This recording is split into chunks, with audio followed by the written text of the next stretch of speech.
Nick speaking, and welcome to this video.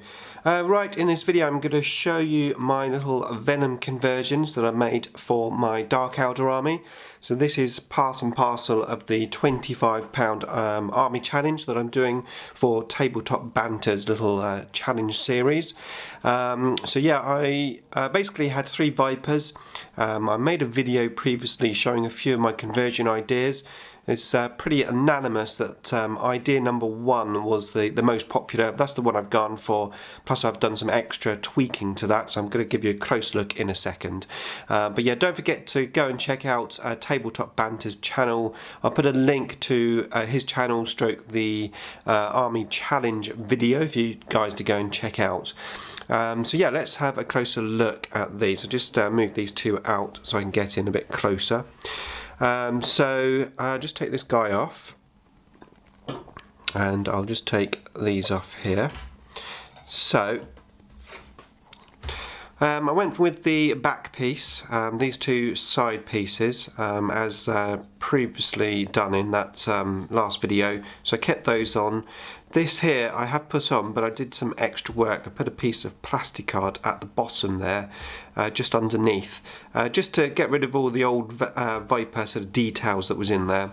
I've also, as you can see, stuck 2 magnets just in there, and I have put a magnet on the base of the man, so I can magnetise him on there.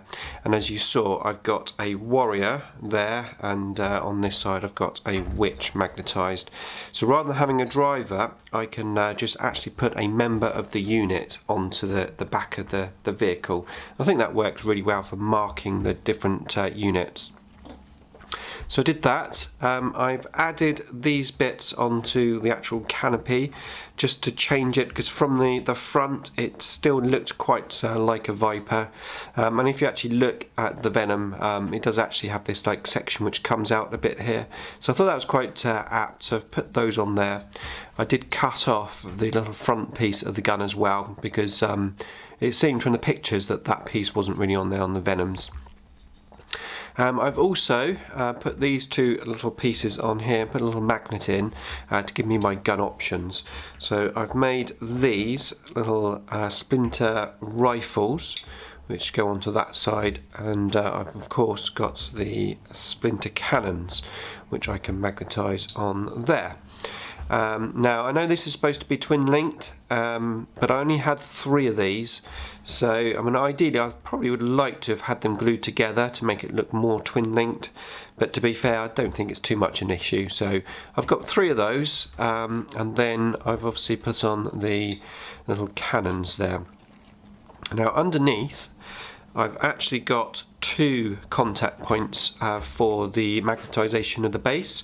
I had to do that because the Archon is a metal model, and it was a bit like toppling over. So I've got, what I would say is they've got a plastic contact point for a plastic model, and then at the back I've got the metal contact point, so that when I'm putting a heavier guy on the back, he's still balancing on the base there quite nicely. So that was that one. On this one here, as you can see, I've got the 2 splinter cannons. Excuse me. I actually ran out of splinter cannons, so I've got to get hold of 2 more just to complete this one.